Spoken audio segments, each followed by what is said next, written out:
Welcome, folks all around the world, medical students, residents, and graduate medical education aficionados. I'm Dr. Michael Everest, the founder and chairman of Residence Medical Group.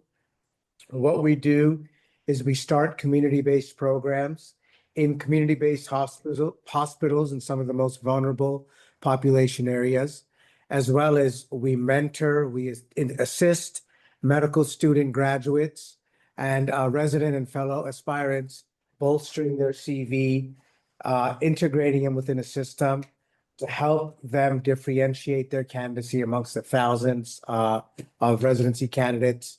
Wonderful program directors like Dr. Rendir get around this time and still have to practice medicine and have to be a functioning doctor while having a group of your kids, we call them, in residency around you. So I want to introduce myself. Then I'd like to introduce Dr. Ramin. She's a successful candidate of ours that went through the process. Amazing story that we'll dig in deeper. And now she's a PGY1 resident in a categorical internal medicine program in Florida. And Dr. Rendir, a program director of the highest esteem in California, tied in with UCSF. And she will bring a lot of insight of what is dear to our heart here at Residence Medical, which is helping community-based programs and building community-based physicians to not only train, but to lay down their anchor in those areas so that we can truly help the doctor shortage.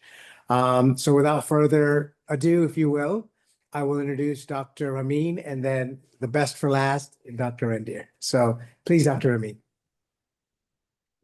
Yeah, hello to everyone out there, and thank you, Dr. Everest, for the opportunity to share my perspective and my experience in the journey of matching into medical residency through Residence Medical mentorship. And thank you, Dr. Render. It's a pleasure meeting you, and I'm excited to hear your perspective about the match process this year. So a little bit about me. My name is Dr. Miriam Rahimian. I'm a non-recent international medical graduate who, with a few years of research background and about a year of working as a house physician. I did not match for 2 cycles, and then I joined Residence Medical, and through the mentorship and the integrated clinical pathway, I was able to match successfully in an ACGME accredited categorical internal medicine program this year, and here I am. Currently, I'm an IM resident, super busy with my first year, and I hope the information and the perspective that I shared today with all the IMGs around the world would be able to help them in this journey. Thank you, Dr. Ramin. Thank you for your kind words. Dr. Rendir? My name is Dr. Caroline Render Texiera, and I'm the program director at UCSF Fresno, Family and Community Medicine. I'm happy to be here to talk to some of you today and share my experience as program director and also our experience with international medical graduates who have matched into our program. I have been with the program itself for 6 years and the role of program director for the past 3 months only. But prior to that, I was director of one of our residency sites where we are well integrated into the community. And as Dr. Everest mentioned, really trying to promote our mission, which is to train and educate residents to serve medically underserved communities within the Central Valley of California. So while our program is, there to train you, we hope that we instill in you the need for ongoing support for these patients in these underserved populations. And we hope that, you make your home in Central California and continue to serve these populations once you graduate. Thank you, Dr. Rendir Texiera. A wonderful, wonderful introduction. What I'd really like to focus on and just getting right down to it, is there's a lot of nervousness going on with this current residency cycle. And the scaring will subside. That's just how life is, right? You have to have that temperament to overcome a lot of things, especially if you're a medical doctor. And what's really differentiates this cycle versus others, there's going to be more and more residents, applicants, but we have more DO schools opening. The Caribbean schools are opening and just really pouring a lot of money to rotation, to provide rotations, which give them the first look, rightfully so. There's nothing wrong with that. And really, the elephant in the room is this visa situation that a lot of folks are worried about. And I'd like to address that by saying, really, it will pass, and you have to insert yourself within the system that will take a soft look at you. Don't go out applying to university programs, even if you have a 270 score right now. Focus on getting into the system. Focus on helping a community-based program. And as I did an interview on CNN the other day, the problem is not so much, no visas for residents. I think that won't happen. But really the problem is getting our residents to stay within the area of the program. I live outside of Los Angeles, and in Santa Monica, Brentwood area, everyone wants to go to St. John's, Ronald Reagan.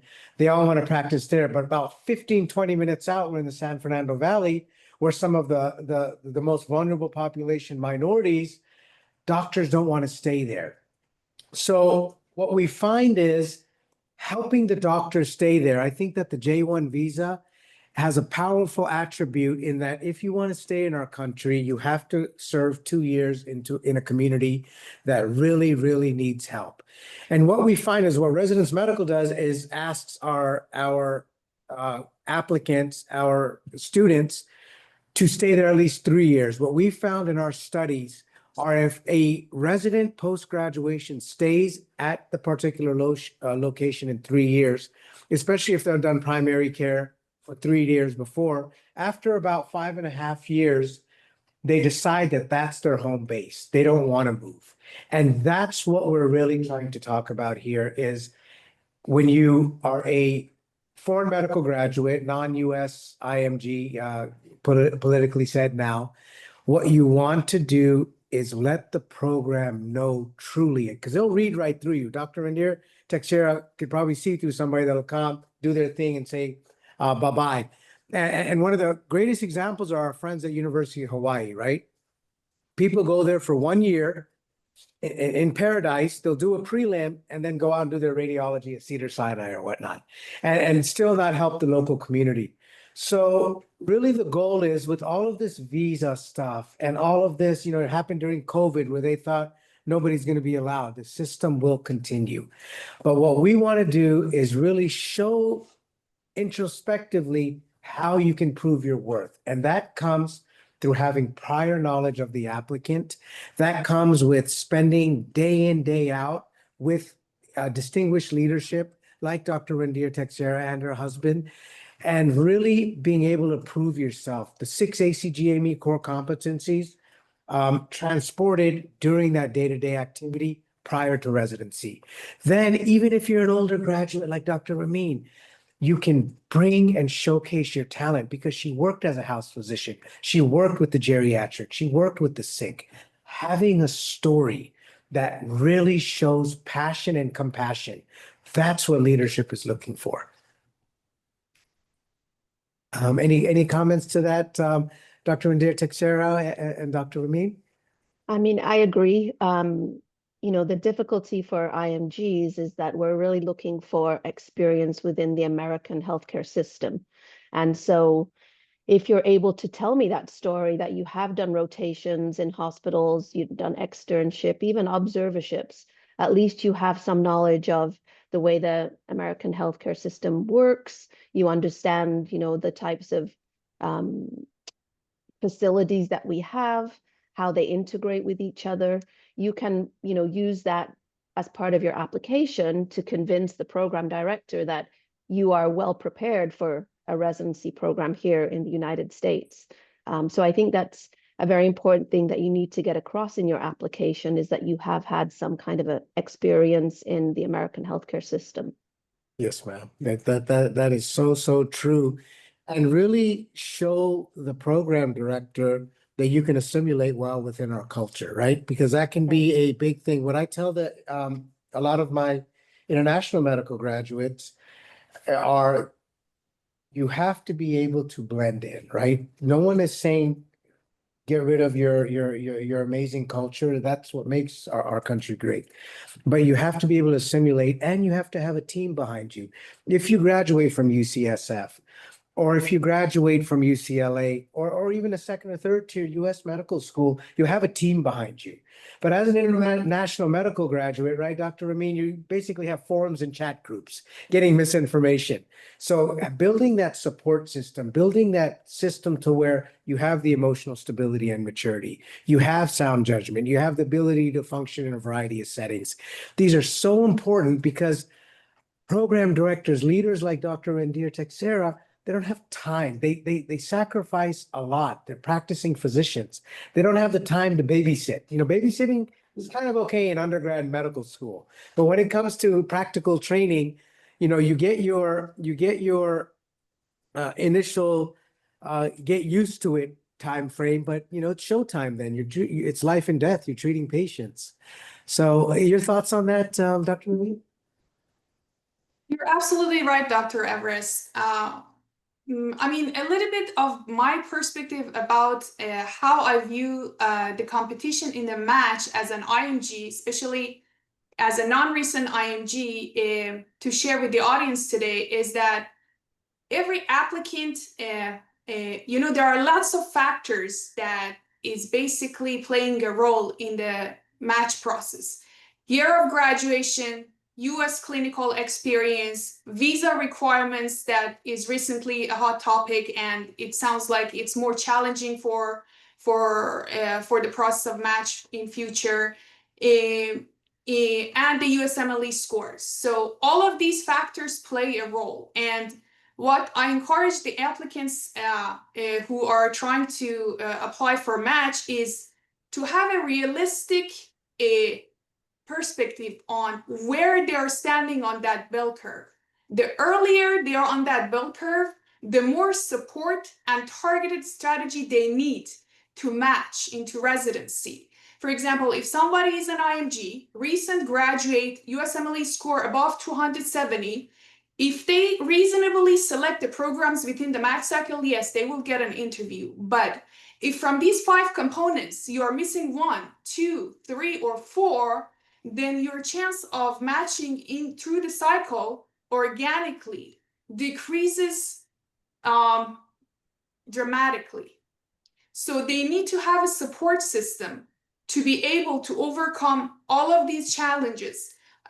There's a term in the medical community that when an error happens in a system, it's like a cheese model. Everything has to be lined up. Now reverse it backwards. If you're standing earlier on the bell curve, you need every component for you to align so you are able to successfully match. And from my perspective, having the right mentorship, integrating or collaborating with institution or a support system that could help you through this process could make the difference for an applicant. Yes, thank you so much for those wise words. You make me very proud, Dr. Ramin. Oh, what are your thoughts on what Dr. Ramin said, Dr. Rendir Texera? And I'd like to unpack that a little more. So, coming from your perspective. So, I mean, I agree, you know, it does, as they say, take a village. The more support you can get for each portion of your application, the better you're probably going to fare, because we don't only look at the USMLE scores, but we use that as a initial threshold to go on to look at the rest of your application. So sometimes using the USMLE score is the first factor, but then we're really looking at what makes you stand out compared to your peers. And those are some of the things that Dr. Ramin mentioned, you know, yes, your US experience, your letters of reference, your electives that you may or may not have taken, the mentorship that you may have received or given to others. These are some of the factors that we're looking in a holistic way at our applicants to try to determine who's going to be successful in our program, who is going to remain, as you said, in a community that requires medical support. So I think there's a lot of things that go into the application, but I'll be truthful, sometimes the USMLE score is the first pass. So getting, a good score on your test is going to help you move past that first barrier so that you can be considered. No, that's very, very good advice. And I would kindly ask you, Dr. Indira Teixeira, what we found are students that, let's give Dr. Ramin, for example. What she did is she was a house physician, so she knew how to do SOAP notes like crazy because your livelihood depends on SOAP notes, right? Efficiency. And the hands-on clinical was very, very good. Being in New York as a house physician, it showed initiative.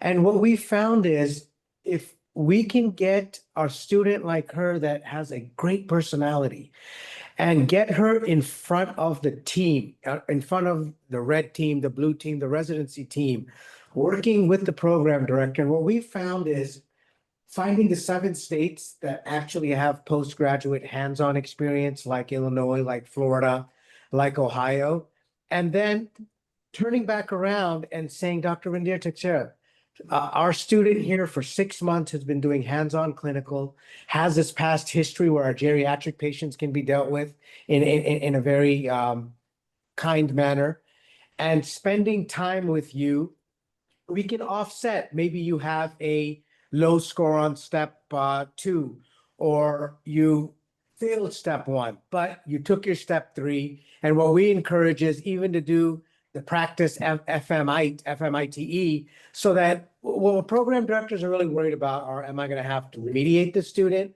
Are we going to get along with them? Are they going to pass the boards? And if you can offset that by showing how you've improved, everyone, especially us Americans, everyone likes a second chance. Everyone likes a story, right? If you've overcame stuff, I would not send a candidate to Dr. Indira Teixeira that isn't actively taking Spanish, hasn't worked with vulnerable populations. These small little tidbits that her astute eye would see. Okay, this is that 1 little percent that differentiates the student. So there's a lot of nuance in this. Yes, high scores, that's very important, but you can't change your scores. You can't change your YOG. But what you can show is your maturity and your experience. There are plenty of folks that come to me that are US graduates, LCME, very high scores, but their personality didn't mesh with the program. So they had to leave after a year 1, and they have to restart in the system. The last thing you want to do is get into a remediation or get kicked out of a program, because very few programs are going to take a second chance on you. I agree. So you're right. A lot of those, I'm obviously looking for a sure thing. I want someone who is going to be able to enter my program and be successful without remediating, without needing to do, extra courses, etc. So that's what the interview process and, your experience really help us to kind of tease out. If, as Dr. Everest says, you got, you've done all your steps, you passed them all, even if you failed one of them, but you were able to show that you went back, you did it again, your score was better, you passed that step. That does tell that story. And I think the humanistic part of all our stories is what helps you get over the line, because we can see, someone who is progressing, who is improving with every step, who is getting over the next hurdle. Sometimes it's challenging, but if you're able to relate that story to us, either through interview or through your personal statements, etc., then that really helps us form a picture of you in our minds that says, okay, like, this is an interesting candidate. They've tried hard, they've struggled, but you know what? They got over the line and they've shown that they can succeed. So I want that sure bet. That's the kind of candidate I'm looking for. And that's coming right from a decision maker. folks out there is you have to show resilience, you have to show forward progress, because if you don't, nothing's going to get handed to you in America. I have, plenty of US grads that want to go into orthopedic surgery that aren't able to. They spend 2 years at a program proving themselves. Dr. Ramin spent a whole year proving herself. And we had ups and downs, but she had a support system. And I think that really honing in on that wellness aspect as well, saying, hey, it's going to be okay. You've gotten 5 interview rejections, but all you need is one good interview. And just keep pushing forward, I think is really a key. And in going to interview preparation and strategy, I'd like to really talk about, there's a lot of interviews in person, but if you're going to do an in-person interview, make sure you're early. Make sure you research the program. Make sure you research the program director. Make sure you research the program coordinator. For me, our program coordinator is like my right hand. She can get me to do stuff that most of the other team can't, because she's intimately here till 9 o'clock every day, typing away, helping, craft personal statements and edit, just caring, right? Keeping the whole puzzle together. So, prepare for your interview. If you're going to do a Zoom interview, be prepared like Dr. Ramin is. Look at her background, look at her lighting. Don't make sure your internet connection is good. If you go in person, show up, be genuine, because there's nothing that's more disheartening than seeing a candidate that's nice to the program director, and that's why rotations are very important, but is rude to a medical student, is rude to a PT. We're a team. We're a multidisciplinary systems-based practice in medicine. Everyone counts. Communication counts. So when you're going for an interview, when you're preparing for an interview, make sure you know your crowd. Make sure you know what commonality you have, what research commonality you have, and be genuine. Yes, rehearse. Yes, practice. Not everyone is a, I'll date myself. Not everyone is a Marlon Brando, right? But if you go in and you prove yourself and you're genuine, and they actually see that you've put work into this. For Dr. Randir Taksir, if I may say, if you come and you spent 1 month here, and she says, no, spend another 6, 7 months.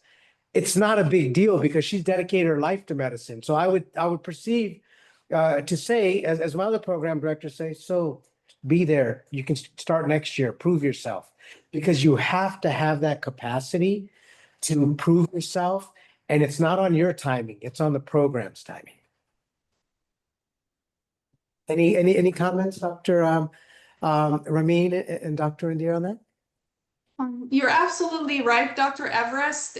From my perspective, as an IMG, as I was integrated into a program and I had the opportunity to work with the program director to show my strength, my personality, my accountability during that time frame, it's absolutely right. But I just want to use this opportunity to express my view how doing this is very important for an IMG to secure a match position through the match process. Because we as an IMG, when we apply to programs, as an example for FM or IM, that lots of IMGs apply, the numbers of applicants every program receives is high. It's in thousands. So we're basically a number in the process. So the way to shine out is to intervene, get the support, and get a rotation to be able to showcase our strength, but also show that we are able to learn, we are able to grow, we are able to improve, and build a genuine relationship with the program and the residents. And what you said is absolutely right, because sometimes maybe a month of rotation is not enough. The program director gets to know you, or the residents get to know you, so they don't know if you're a good fit. But if you're open to do that clinical rotation or experience, and not be afraid, and just do it for a longer time. Sometimes, 6 months, some candidates dedicate like a year, full year of experience with a program, and sticking with that program shows to the program director that this is an applicant who is enthusiastic about medicine. She or he is accountable, because accountability is what matters the most in the field of medicine. And then you show that you are able to improve, or you have the ability to adapt to the program. So these are the factors that shows you as a person, not just like as an application or USMLE scores. So then you have a great chance of matching. So what stands out from my perspective about residence medical is that a residence medical is offering a integrated pathway through clinical rotation or research programs with visa sponsorship, or candidates who are able to integrate into program, but they also need sponsorship.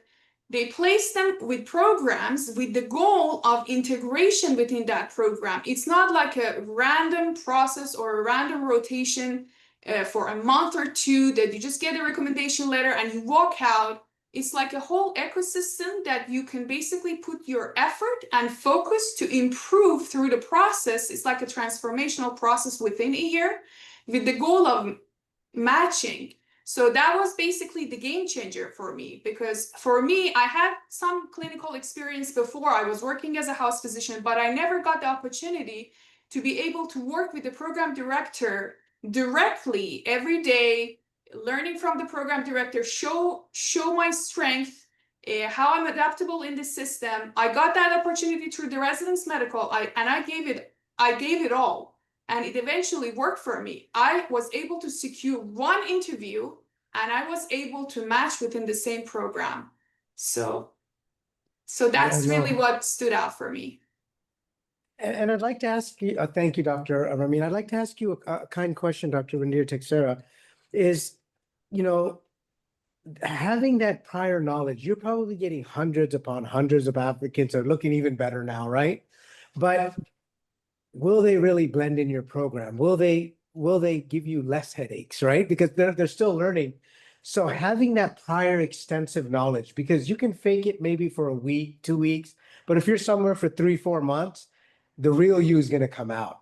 And I think that having that long-term perspective where you can build that trust with your superior and the superior build the trust with the junior, I think is very, very important. It offsets a lot of the what ifs or the gambles. And it reads to, rather than what if, it makes you an even if person. What if this happens? Well, even if this happens, I can depend on Dr. Ramin. And that's what a program director really wants, is they're not, it's very, very special to be a program director in this day and age. Overworked, underpaid, they do it because of the passion, and they want good people. They want to pay it forward and help our future generations. So yeah, I think that you're spot on. Any thoughts in what I'm saying, Dr. India Texera? I mean, I agree with what Dr. Ramin said. Obviously, if you are integrated into a system, they know you, they know your name, they see the work you're doing at that moment. I mean, it's almost like a, I don't know, pre-interview. You're showing your best face to that program. You're showing them what you can do, the responsibility that you can take, and really all the positives about your person that is going to make you successful. So I think, absolutely that type of experience is going to only help you in moving forward with your application to be a resident. Thank you. Thank you so much. And really, what are your thoughts, Dr. Randir Texera, in the current visa situation? Are you, I read some stats that about 20 to 30% of the community programs aren't even going to deal with the J1 problem this year because there's big unknowns, right? And what are your thoughts on, what are you thinking when you're interviewing a lot of these visa candidates? And may I say, even if someone like Dr. Randir Texera won't take you through the match process, I'll give you an example of what happened in September. We had a student in New York, a great program. He did not match, but he stayed there during research and some observerships, because New York is not a hands-on state. But after the match, come September, one of his US grads quit. He just didn't want to deal with internal medicine for whatever reason, right? rather than going to another candidate that they interviewed, because usually you pick through your interview roster, the program director called us and said, we want your guy. He showed us he doesn't give up. After the interview, he showed up after the match, he showed up the same day and said, I'll stay here as long as it takes because I love the program. He needed a visa this late in the game, but the program director said, we want you. So if you just show up, if you're there, destiny will shine itself upon you. The good Lord will end up showing his light on you. You just have to not give up in life. And that's really what I want to emphasize, whether it's visa proms, not visa proms in politics, just show up every day. But going back to not pontificating, what are your thoughts on what I said, Dr. India Tixer? I'm just very passionate about it. So yeah, I mean, we have quite a bit of experience with visa applicants. You know, our program has a number of J1 holders. We do not sponsor the H1B, and certainly with the recent changes, I don't foresee that will change at all. But certainly we've had some experience with the J1 visa holders. So I think we feel comfortable in continuing to accept J1 visa holders. And obviously the climate we live in right now is unpredictable. We don't know what is coming, you know, next, but hopefully this program, as you said, will maintain itself because things come up, things change, but it seems to continue to move forward. So I don't expect it's going to be an issue in reality. I think it's just going to be a new set of rules that we have to go through. But I think many programs are willing to do so to get good candidates to fulfill our mission. So I think, you know, we will continue to sponsor the J1s and hopefully we'll have some good J1 candidates this year. Wonderful. Thank you, Dr. Indira Tixera. And what is, I just wanted to really hone in on something that I spoke about is starting these residency programs in community-based areas. I think that that's really the approach to help the doctor shortage, is starting programs, retaining those doctors, and building that alliance with the population base as well as the leadership. Once we start building that, like Dr. Ramin is in a vulnerable population area. She went out and learned Spanish because you had to learn Spanish. And being of European descent, sometimes it's harder. My wife is Polish, and if you ask me to speak Polish, I can't even get the enunciation right. But you went in there and you proved yourself. And that's really what we're talking about in, you know, the residence medical advantage is being inside the system of starting programs, because it's like starting a school, right? It's not just a residency program with all of the regulations and all this stuff, rightfully so, is having that prior knowledge, pushing our students to go above and beyond, because you can't just dial it in. If you're an international graduate, you cannot dial it in if you're a Caribbean graduate or a DO to some degree. And what you have to do is go there genuinely with a care, with a passion, and let it be palpable.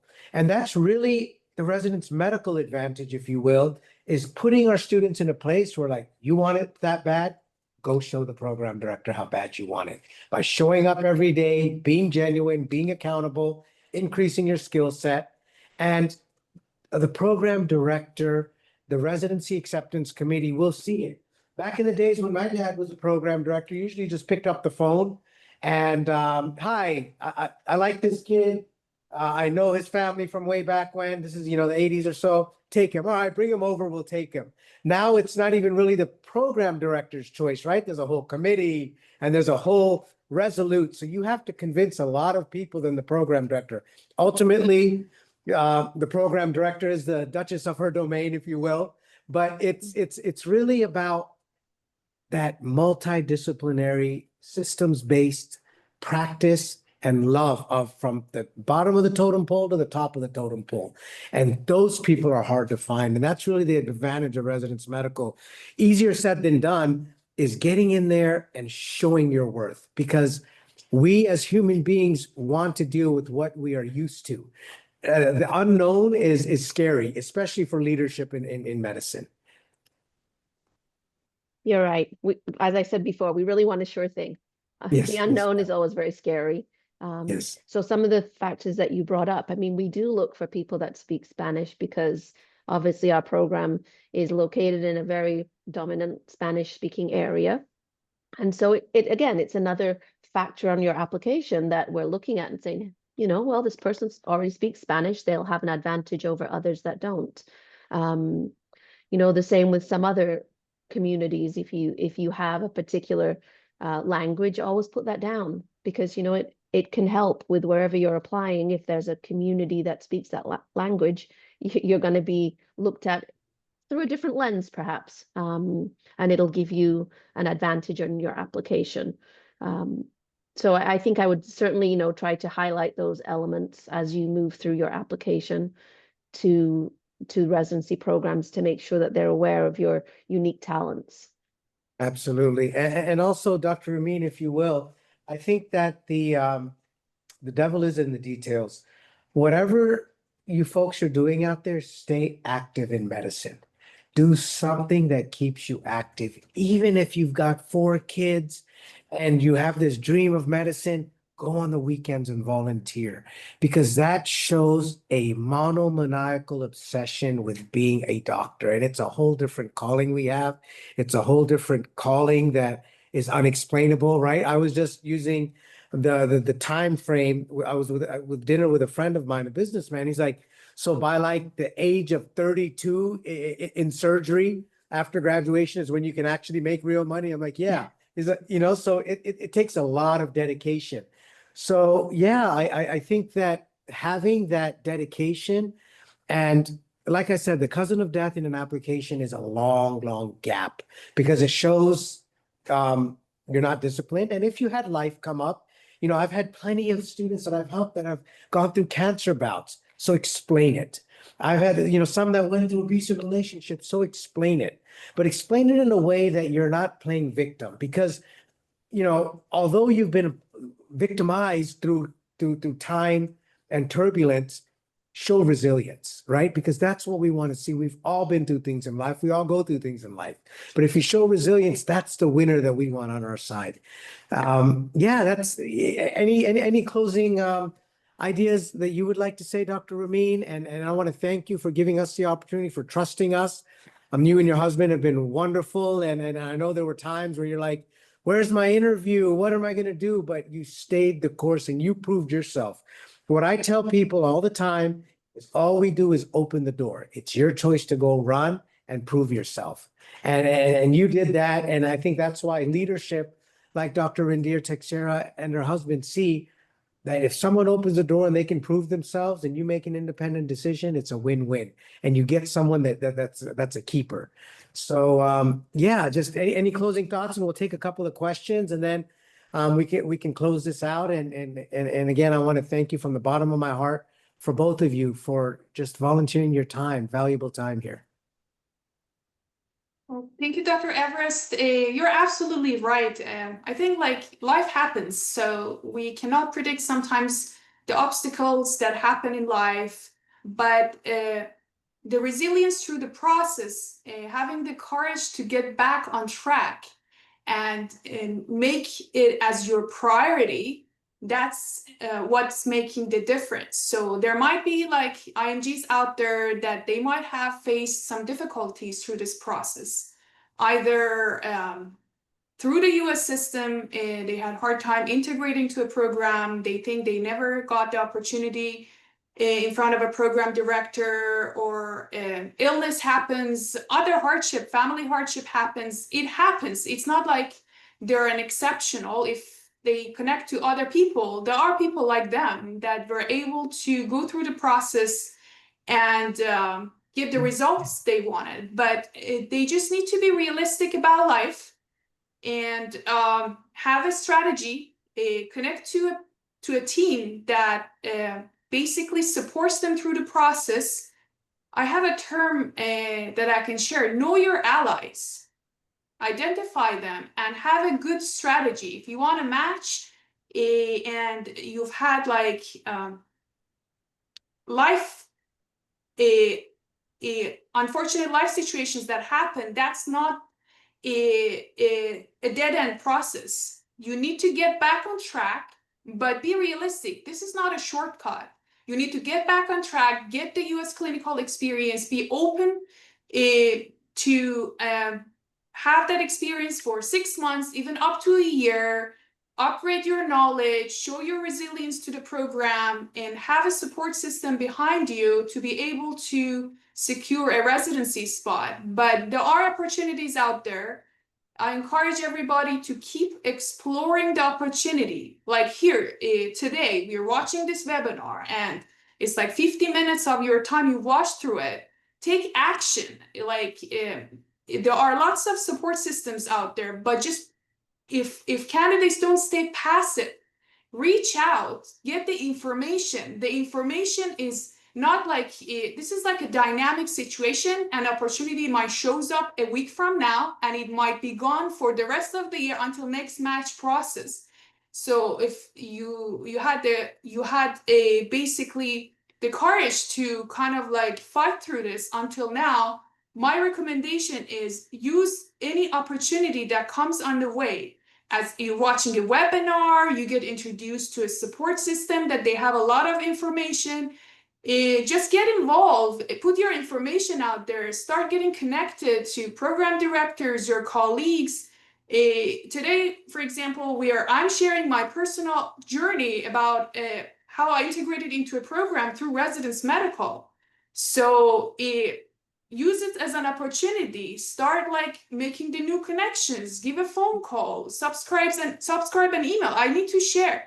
My first exposure to Residence Medical was through an email that I received. For some reason, back then, I had used my email through the website.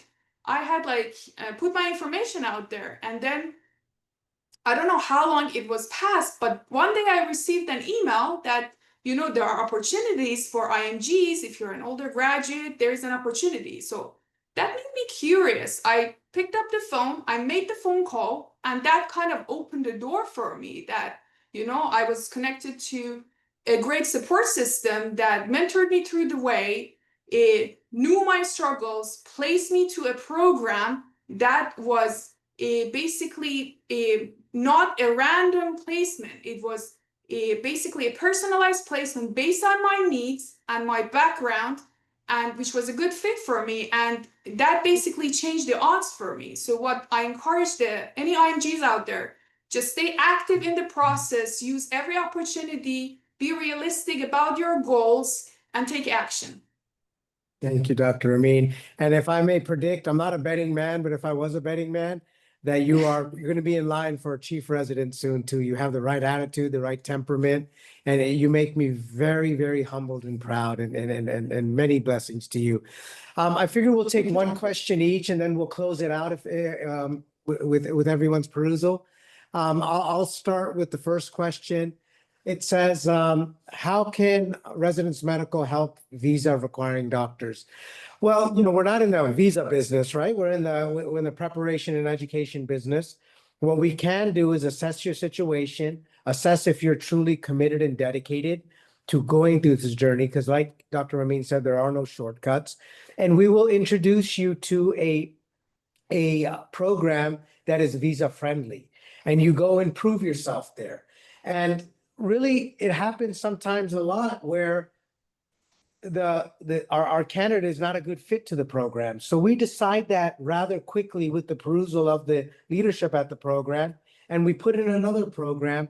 Our goal is to long-term integration so that you can show your worth and differentiate you, not as an AAMC ID number, but actually a person that has a chance to go in this visa-friendly program. So to answer your question, the way we will help a doctor is by introducing you to an integrative pathway that you can go prove yourself to a program that visa is not a four-letter bad word. It really, that's it. Hope that answers your question. Here's another question for maybe Dr. Rendir Texera. We have a person asking about, you know, how difficult is a neurosurgery residency program. So I'd like to maybe explore a little bit that through your expertise on realistic goals and, you know, what you have to do to get into these subspecialties. Eventually, so please, before I go on, what are your thoughts on that, Dr. Indira Texera? So I would say that that particular type of program that is a subspecialty is very challenging, even for US graduates to get into. So you're really looking at, you know, having experience in neurosurgery that you've gained within the United States, that would put you on par with US graduates. And I think that would be really very difficult. So I think, you know, setting expectations, I don't want to dash anyone's dreams if they love neurosurgery and really that is the only thing that will, you know, fulfill their dreams. But I think you really need to set realistic expectations. The number of neurosurgical programs is not huge. And so the number of residency spots is not huge. And it is a very difficult task to try to get into such a particular type of a program. Yeah, thank you for that. Very, very wise words. And the last question for you, Dr. Ramin, I have here, sorry, let me put on my glasses. I think we've touched on that, but why not? Can residence medical help with interviews? So would you like to, you know us intimately, we're like a family. And yeah, please answer that kindly. The answer is yes. One thing about residence medical is that they prepare you, it's a multidisciplinary approach. So when you on board with residence medical, you based on what areas of basically support you need, you get what you need. So if you need interview preparation, you get one-to-one interview opportunity with the program director as a practice session, which I had. If you need assistance with USMLE Step 3, which is very important for IMGs to clear that, that increases their chance into matching into a program, like statistically, like in a significant way. You get the help, you can participate in classes until you kind of like pass through your Step 3. And also the integration into a clinical pathway. So yes, depending where you're at, you get the support that you need. I had one-to-one interview prep with the program director prior to my interview, and I got the feedback about behavioral questions that I might face, the structure that I need to be prepared, like when I'm having an interview with the program director. And what was valuable for me that I was basically practicing it with a person who had a lot of experience, who used to be a program director, and I think that's a valuable preparation for the match. Ma'am, thank you so much. I want to thank both of you, and we're like a little IMG community here. We have different walks of life, so this is the reality of the beauty of the American experiment, that we can come here from different parts of the world and really care about our patients and care about our society and make a difference. So I want to thank you, Dr. Indira Texera, for the amazing work you do and the future doctors that you are leading. I'd like to thank you, Dr. Ramin, for all that you do. You make us proud. Residence medical only works if we give good candidates to these programs, because they expect us and trust us to give them people so that they can save. I call it the 80-20 rule. They can spend 20% of their time having to filter out and 80% of their time practicing and teaching. So, you know, I want to thank the both of you. I'll say a quick closing statement, and then to you, Dr. Ramin, and in closing to you, Dr. Indira Texera, and then let's just, you know, wish everybody luck. So really in closing, my heartfelt thoughts are, we feel everyone's trepidation, but life is not going to end. You don't give up on medicine. Have the spark in your eyes, have the passion. We are here to help you, guide you through it. You can figure it out on your own too. But if you have a proper support system, if you truly believe in what you're doing, one of the worst things that you can do is come to me and say, just give me any specialty. I want to be a resident. Because a family medicine doctor has dedicated their life to family medicine. An internal medicine doctor has dedicated their life to internal medicine. I would rather you have a blank CV that we help build than have a CV that's just like a shotgun approach. A pellet here, a pellet there, a pellet here. So get disciplined, and your time will come if you do not give up. And Residence Medical is here to help on that journey. Dr. Miriam, any closing thoughts for you? And thank you again for your valuable time, ma'am. Thank you, Dr. Edwards. Thank you, Dr. Render, for your time today. And it was absolutely a pleasure to have this webinar. And also, I'm learning every day. So even from this webinar, I kind of like had the opportunity to hear the perspective and regarding the match process. We're all like lifelong learners. So like fellowship would come, and it's good to be prepared and have knowledge and perspective from everybody. But one thing to share, as I said before, for IMGs, do not give up. This is a long-term process and process of transformation to be integrated into the healthcare system. There's no shortcut. And what I would encourage is basically do something about it. Build your connection, build your network, connect to the support system that works for you, and do not shy away. If you have encountered an unfortunate situation, there is always ways out there to get the help and support you need, but you need to be strategic about it and be focused about it. Just a random work would not get you to the end point. You need to focus and strategize a plan. And what I liked about Resident Medical, that it had all of the pieces of the puzzles to line it up, to have it as a one shot. Because me as an IMG, I applied for 2 cycles. I was like having a wishful thinking through every cycle. I was hoping that I did everything right, and I did not get the result. But what Resident Medical helped me through the process is it aligned all of those strength points and put me and integrated me into a program that I was able to kind of like show what are my abilities, what are my strengths. So that cycle that I joined Resident Medical, I basically stayed focused instead of like checking on the random opportunities that are out there online. Some of them were not correct. Some of them were outdated information. I got one opportunity and I gave it all. And basically I got the desired result. So what I encourage the folks out there is try to kind of strategize and put your focus on one platform to increase the chance of success through the match. Thank you so much, Dr. Ramin, for those wonderful, wise words. And in closing, Dr. Randir Texera, we look forward to hearing your wisdom in these folks that are out there. There's a lot of people online that are looking for answers. Well, I think, we talked a lot about resilience, and I would say that is a perfect characteristic that you want to make sure that the programs that you're going to apply to see that you have. We've talked a little bit about ways that you can show your resilience by never giving up, by looking for opportunities, saying yes to everything that comes your way that's medically related, that fits with your story.